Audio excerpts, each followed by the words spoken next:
I started to notice little things like Jordan's pillow being taken away and his blanket. From there, it moved to Jordan asking for food. When Jordan did eat, it was like leftover pizza crust, bits and pieces of whatever they may have had from dinner. My sister and I would try to give Jordan food, but we would get in trouble if we tried to interfere. I first was aware that Jordan was in the closet because I actually heard him crying. They told me that he was in the closet because that was his timeout. The closet that they put him in was a closet inside of a closet. So it was like a little cubby hole. It was like a hard cement floor with nails and stuff coming out. I could actually hear him through the stairs asking for help. Help me, help. If I ever asked my mom why he was in the closet, she said it was none of my business.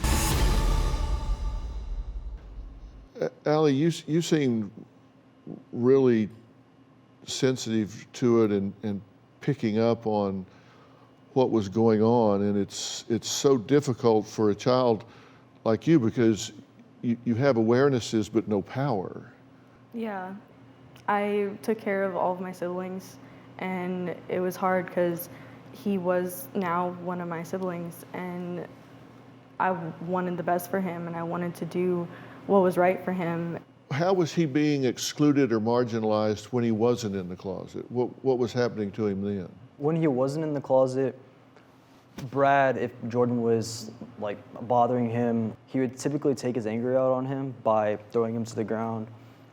There's one evening that I came downstairs. Brad had been telling Jordan to stop doing something, and Jordan didn't listen. He threw him to the ground, took his belts off, and started just wailing all over him.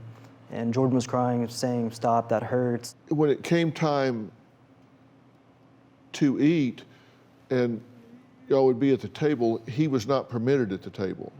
Yeah, it was hard to notice at first. We didn't always have family dinners like every night, but at the beginning, Jordan would be there. And as time moved on, it became a regular thing, You would hear your mother say when she got stressed, she would tell Brad, go put Jordan back in the closet.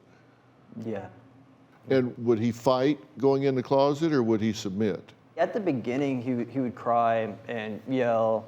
Yeah, I would hear him like banging on the wall and asking for help and just crying and screaming, and just, he didn't understand why he was there. As time moved on, It just became a regular he thing. became more submissive to it, yeah. And there were firecracker papers, residue in the cubbyhole, the closet where he was kept. How did those get in there? I believe it was due to Brad throwing them in there, just abuse towards Jordan out of anger and frustration.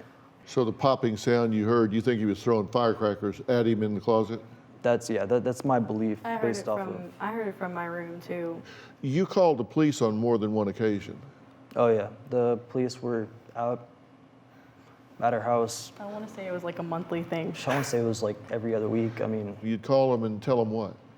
Brad was assaulted me a couple of times. We would tell them everything that was going on between Brad being in and out of jail, stealing things, the way that it had changed our life. And I'm 16, 15 years old.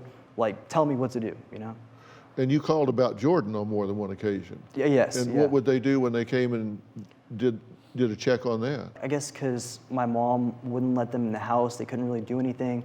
They didn't have enough evidence to go in there, and I wasn't of age to let them come in. Do you have a story or a question for me? Click the link in the description and tell me what in the world is going on.